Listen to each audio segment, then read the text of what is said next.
So, KOG'MAW and LULU are in the mid lane again. Wait, what? What's up, summoners? My name is Nathan Ng, and I'm going to be running you guys through another set of sleeper OP builds this time for patch 10.10.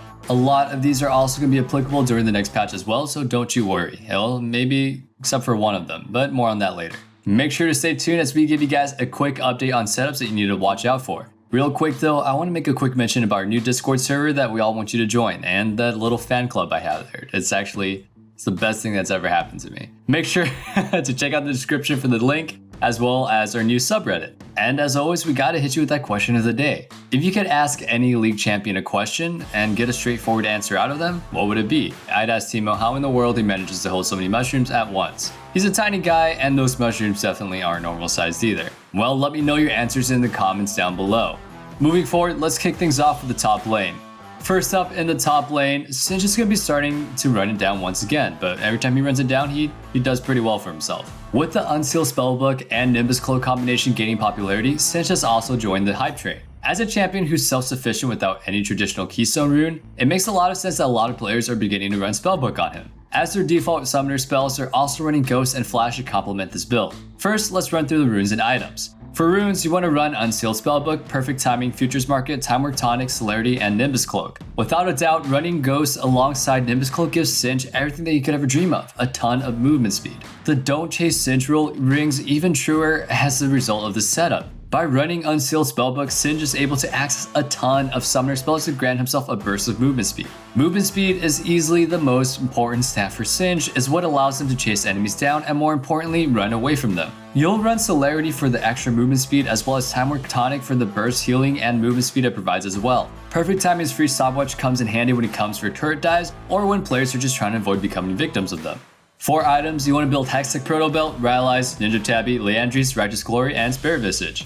Another champion making their comeback in the top lane is HECARIM. He's also set to receive buffs on 10.11, so this is definitely a build that you want to watch out for. HECARIM is an extremely powerful laner when picking into melee champions. His ridiculously low cooldown on his Q allows him to stack up Conqueror and deal incredibly high damage in extended trades. We've seen HECARIM top a lot in the past, but unfortunately he's slowly disappeared from the meta. While he's slowly gaining popularity once again, we expect to see a surge of his play in the next patch as a direct response to the buffs that he will receive. For runes, you'll want to run Conqueror, Presence of Mind, Legend Tenacity, Last Stand, Nimbus Cloak, and Celerity. Like the same reason you want to run Nimbus Cloak on Singe, you want to run Nimbus Cloak on HECARIM because you want to use the Summoner Ghost alongside Ignite. Movement speed also provides HECARIM bonus attack damage. Running this setup maximizes HECARIM's kill pressure so he can properly snowball winning lane matchups.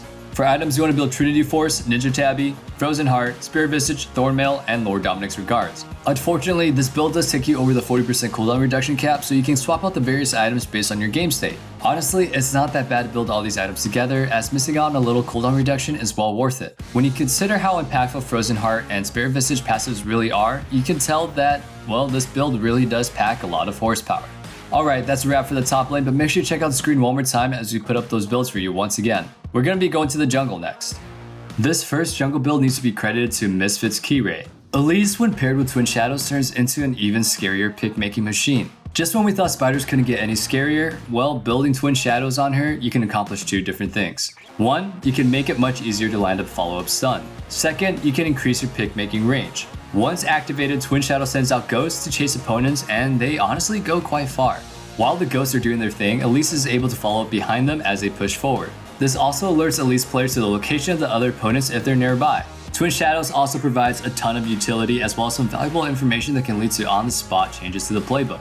For runes, you want to run Electrocute, Cheap Shot, Eyeball Collection, Relentless Hunter, Nimbus Cloak, and Water Walking. For items, build Runic Echoes, Twin Shadows, Sorcerer's Shoes, Morellonomicon, Zanya's, and Void Staff.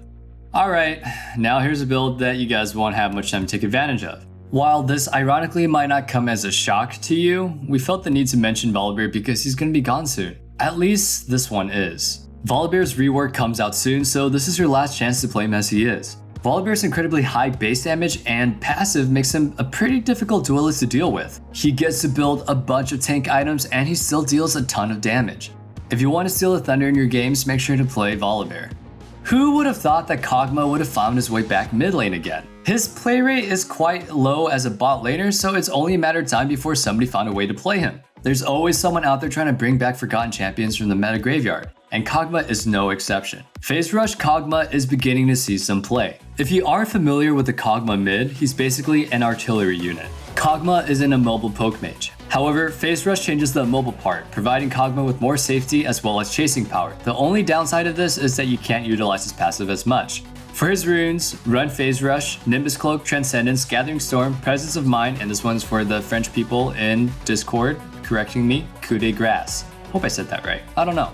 For his items, you want to build Archangel Staff, Sorcerer's Shoes, Liandry's, Void, Deathcap, and Zanya's. As always, Presence of Mind synergizes so well with the Archangel Staff as it provides more bonus AP. They work so well together, and it's a must that you run Presence of Mind for the extra mana, damage, and bigger Seraph Shield.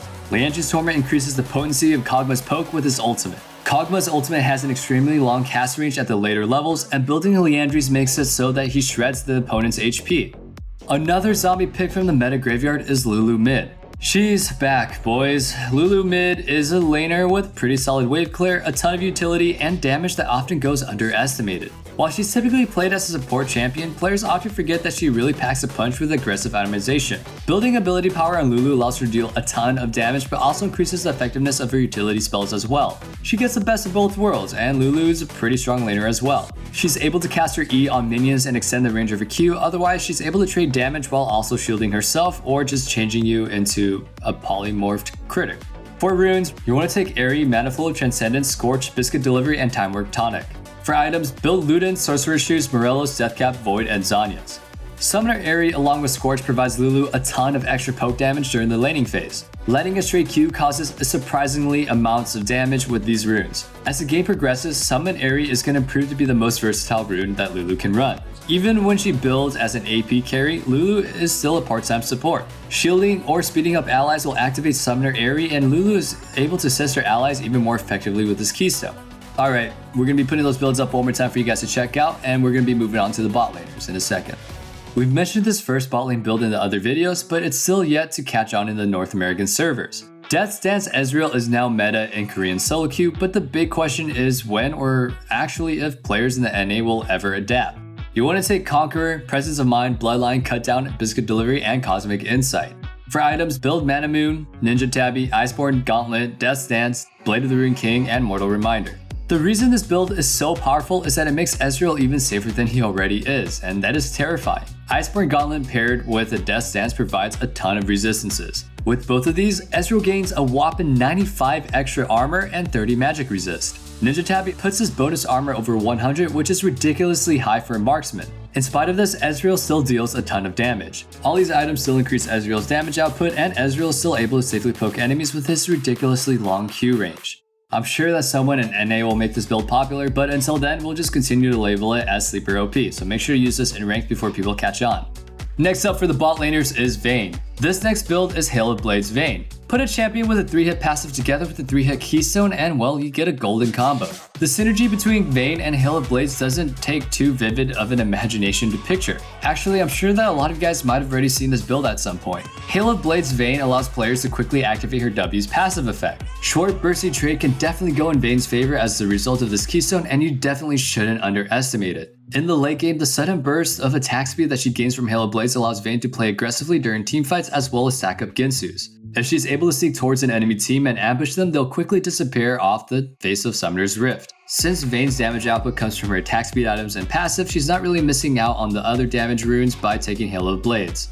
For runes, you want to take Hail of Blades, Taste of Blood, Eyeball Collection, Ravenous Hunter, Overheal, and Alacrity. For items, build Blade of the Rune King, Ginsus, Greaves, PD, Death's Dance, and Infinity Edge. Make sure you give these builds a try, but we're going to be leaving them up on the screen one more time. Now let's conclude this video with some support builds. Strangely enough, we're finally going to be seeing some more Lissandra played. She reminds me of my ex though because she's a stone cold witch. But unlike my ex, she's going to be playing a supportive role this time. This isn't too surprising since Lissandra's kit is packed with crowd control. 3 of her 4 abilities provides crowd control, while her passive is an amazing zoning tool during team fights. It was only a matter of time. Lissandra's support plays similarly to most of the AP support champions. She's a secondary carry for her team or a primary one if she's the only AP champion or if your AD carry sucks. At the same time, however, she provides a ton of crowd control, so she often feels like a legitimate support champion.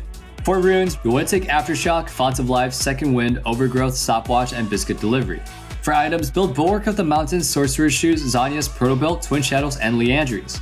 The reason you want to build Relic Shield instead of Spell Thieves at the start of games is because, well, Lissandra has pretty short range. While Lissandra can extend the range of a Q by using it on minions, this would mean that anytime that she wants gold, she'll have to push the wave and attempt to poke her opponents. This is a rather ineffective way of accruing some income, and it'll probably lead to your lane partner flaming you if they aren't already. For good reason too. Just go Relic Shield, guys. It makes you a little bit tankier, so there's really nothing lost. Aftershock allows Lissandra to survive any burst damage that comes as a response of her engages. Alternatively, it can be used offensively when her opponent is trying to engage on her. Font of Life is a great rune on Lissandra because, like we mentioned, she has a ton of crowd control. Her teammates are easily able to take advantage of this healing that she's able to provide with Font of Life. As for her items, this is more of a support-focused build. Building Twin Shadows, as you'd expect, increases Lissandra's potency to catch out opponents and look for those hard engages.